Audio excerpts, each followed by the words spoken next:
This is your next lesson on the sequence of deposition for streams, rivers, creeks, or brooks, right? Running water. Your teaching point is here, so please make sure you copy that down.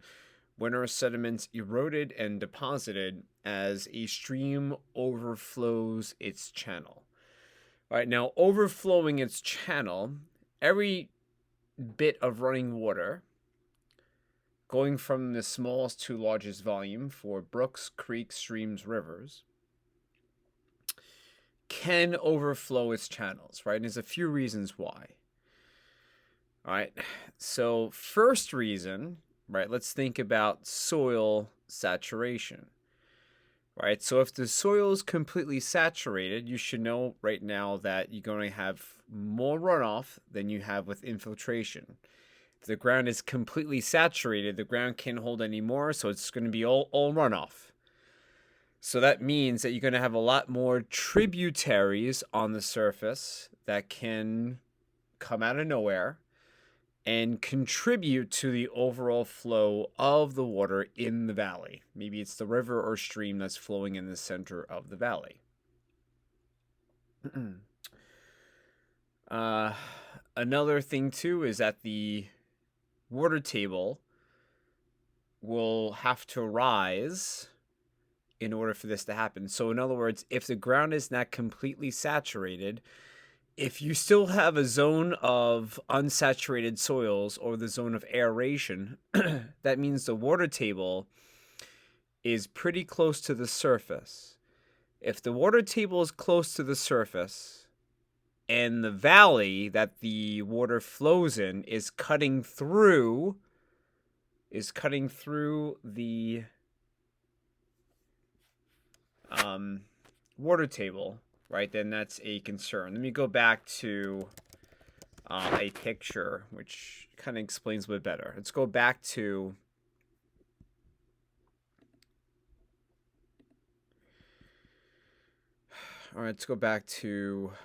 one of our lessons in Unit 5.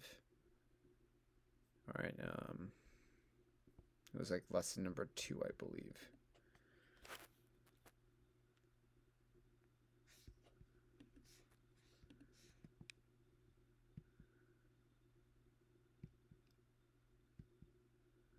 Yeah, this is it right here.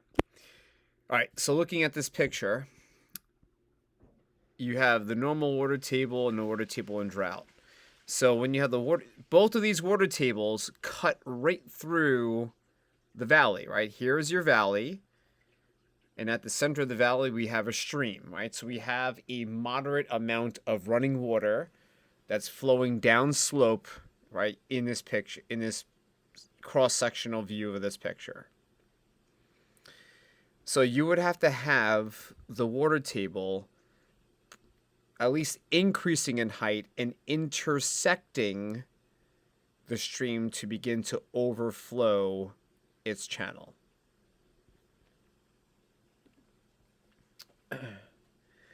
Other situations that we have, of course, is if you have compacted soils, or if you have soils that are very impermeable, which is going to be your clay-like soils with very little pore spaces, then that's going to give you a lot of runoff. That runoff can eventually get into valleys. If that gets into valleys and gets into the streams or rivers at the center of your valleys, that's going to begin to overflow its channel. So launch. How can someone prepare for a flash flood? Think about an answer. Pause the video when you have an answer. Hit the play button and listen to your answer. Okay. So flash flooding. Flash flooding happens, right, in a flash in very little time. That's what it means when you think of flash flooding. I think of Flash Gordon from the DC Comics, right? Flash Gordon can run very fast. So flash flooding happens when you have water that can overflow its channel really quickly. Not even its channel, it can just begin to overflow because the ground can be either saturated or the ground can be unsaturated, right? If the ground is saturated, that's easy enough. We have a lot of runoff. If the ground is not saturated, then we have to think about the soils. And the soils would have to be impermeable or very little infiltration occurring. That means that we have to have soils very compacted and maybe perhaps being clay-like. Right? Clay-like sediments, very small pore spaces. Doesn't allow water to get through it as fast as it would be for sand, a sand soil, or a pebble soil, or a cobble soil, or a boulder soil. So how can you prepare for flash flooding? Right, you hear the news, right? They'll tell you be careful of flash flooding. You might even see signs of flash flooding. There are signs on the if you're on the Northern State Parkway heading eastward, right where the junction is with the LIE, there are signs for flash flooding that happens to be there. All right, so how can you prepare for one? You got to make sure you're not in these low areas, especially if you're in these low areas, right? You should really be at higher ground, right? So that you're not bombarded by the rush of this water, right? All you need is 6 inches of water to sweep you off your feet. Fast moving water, that is.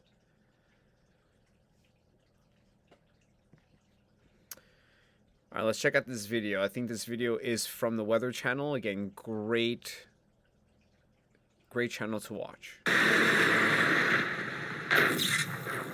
Every thunderstorm begins with a single raindrop, but trillions can follow and all that water rushes downhill. The early makings of a disaster. And it doesn't need to be raining where you are. A street like this in a valley can funnel the water, creating a dangerous setup for a flash flood. Heavy rainfall is the main ingredient in flash flooding. Other factors include building in a flood zone, improper drainage, and ground that's just too wet and can't absorb any more water. And this happens fast. Now look at the street. The water is business to business here, wall to wall. Whoa, what's this guy doing? And this water is about 6 inches now, and it's enough to stall vehicles and even float vehicles in some cases. You're going to lose control, and you don't want to be this guy.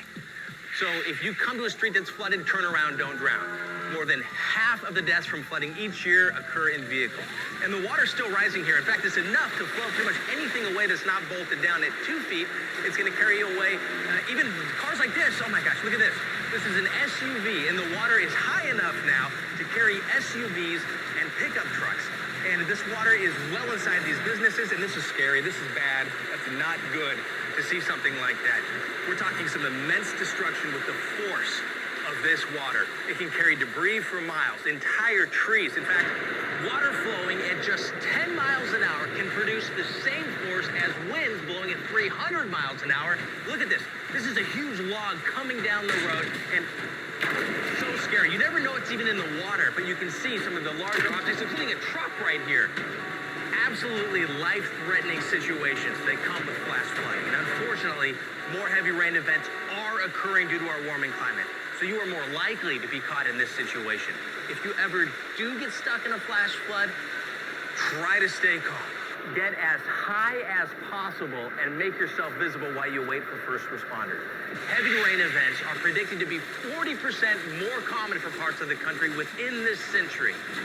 Just as quickly as the water came up, it goes down, leaving behind a muddy mess of debris and dangers like sharp objects, hazardous waste, also a big concern, and down power lines. So follow the forecast, and remember, when a road is flooded, always turn around. Don't drown.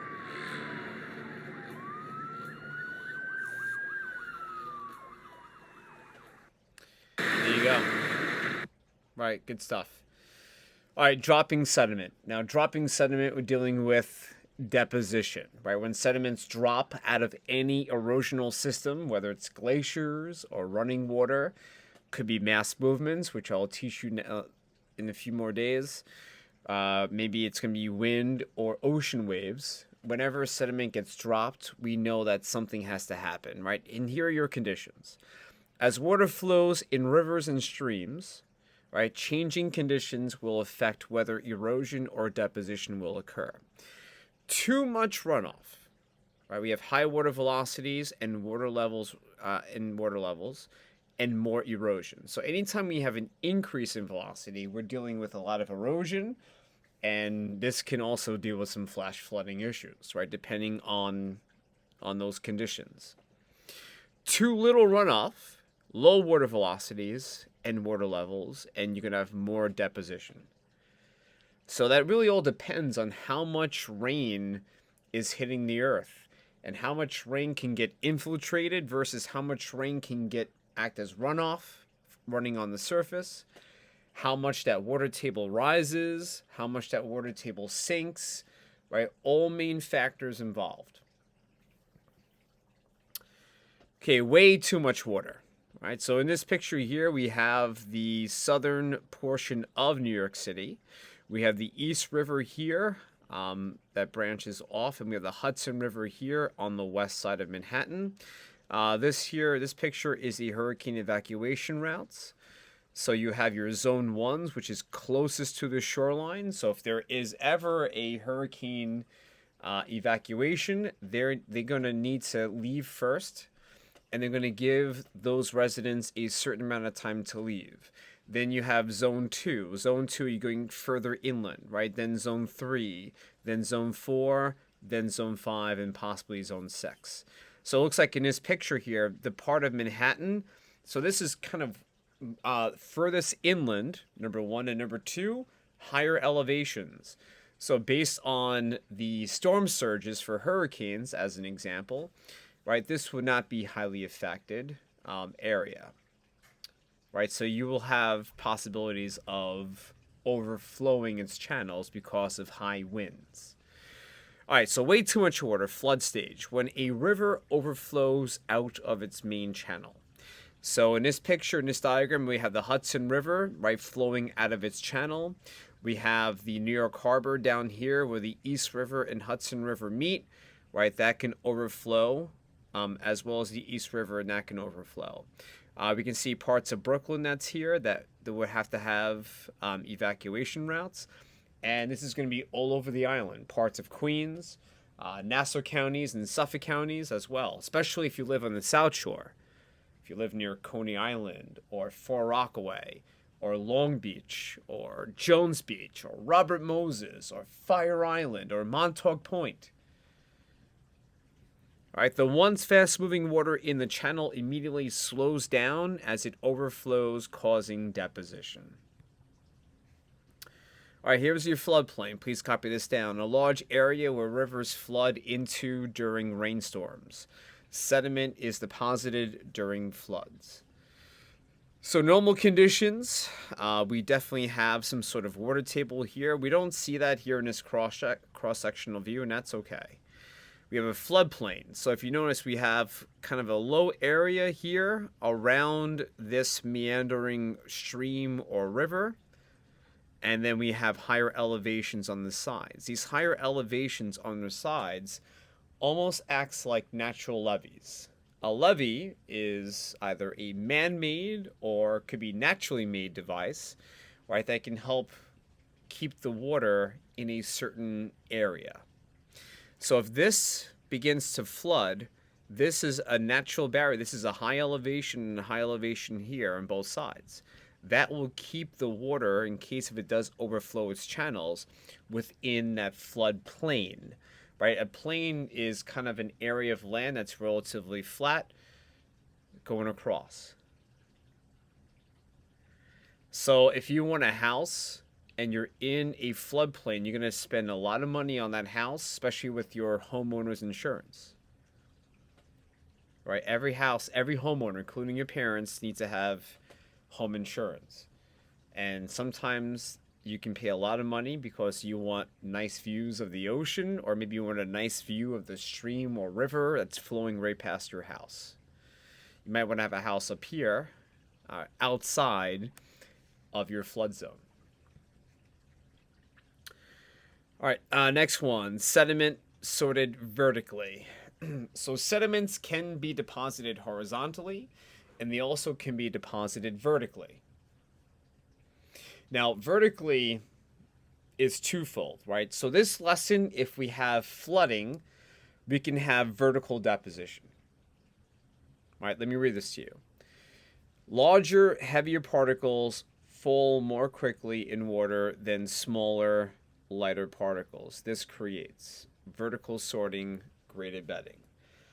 Features layering of sediment with larger particles on the bottom and smaller ones on the top.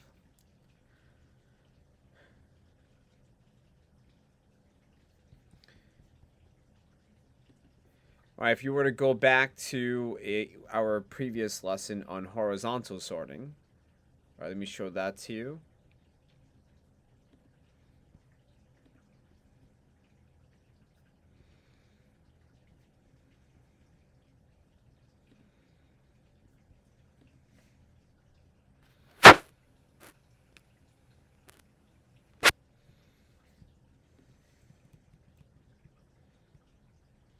Okay, this one here. Where you can see that you have horizontal sorting going across. But it doesn't stop.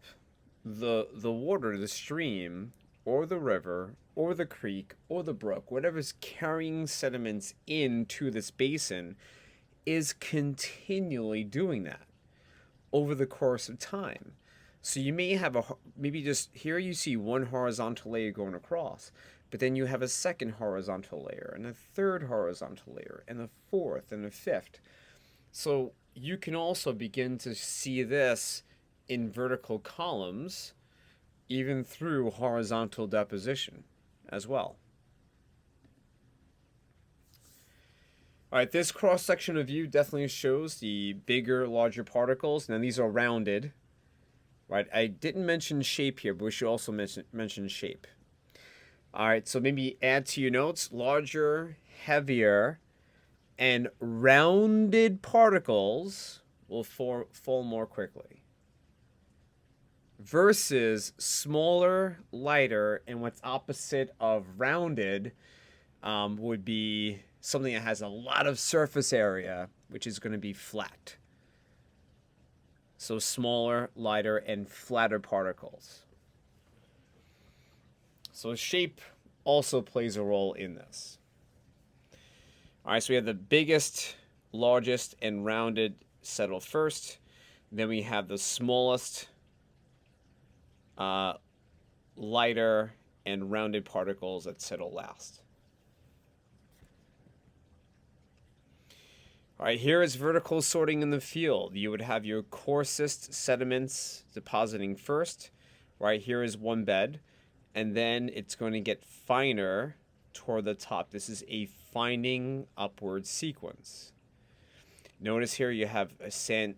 This layer on top looks very similar to the one right below the coarse, but you form a sequence of these. It's not just like one vertical bed. You can have like 10 vertical beds, one on top of another. All right, which particle usually settle most rapidly? All right, so we have particle A, B, C, and D. I'll keep this up. Think of an answer, pause the video, think of an answer, and then when you're ready to hear it, hit the play button.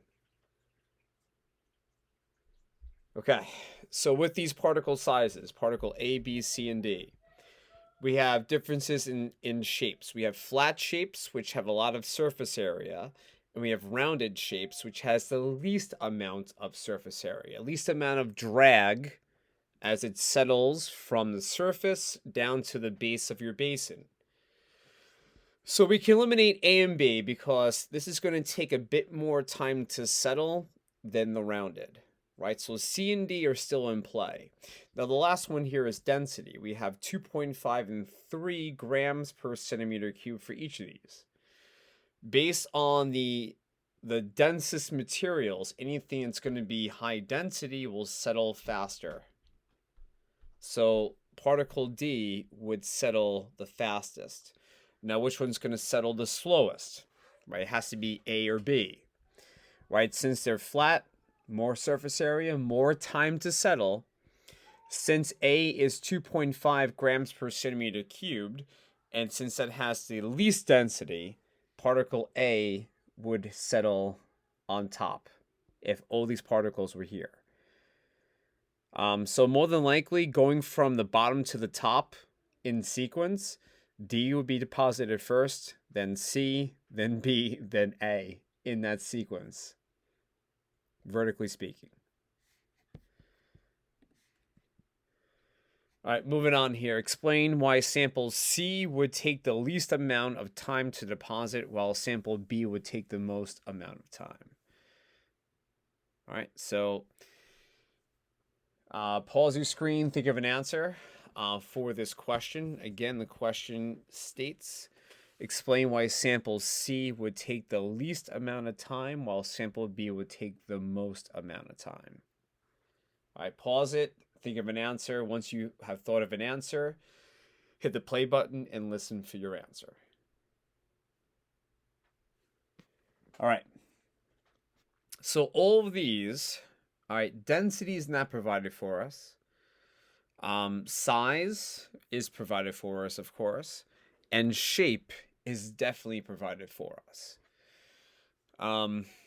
Based on these samples, right, sample B is the flattest. Sample B, since that has the most surface area than sample A and sample D and sample C, sample B would take the longest amount of time to deposit.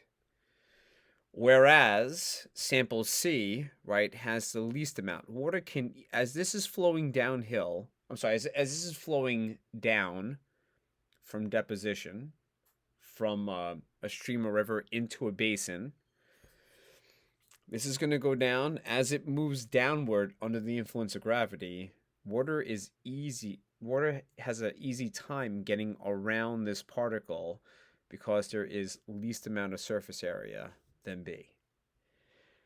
All right, so sample C would settle the fastest. And then based on surface area, right, sample A and sample D would probably have equal amounts of surface area, I would say. Depending on the mass and the density, that can help us figure out which sample A or D would settle next.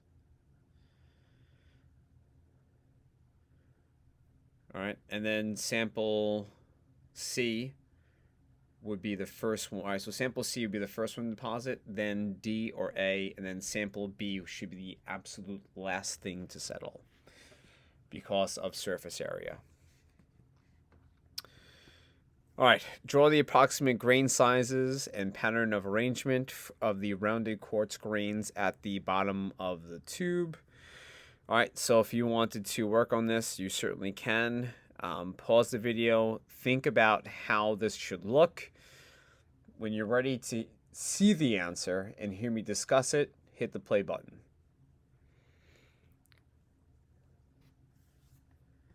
All right.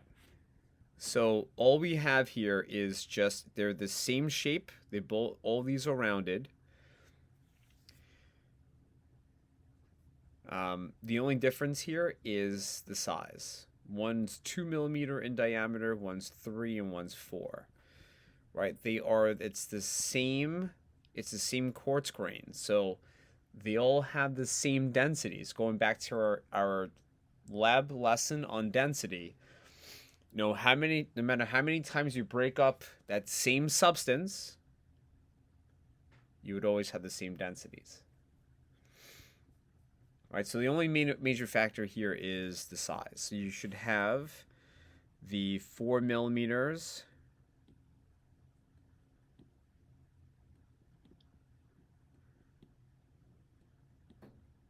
settling first, and then the 3s,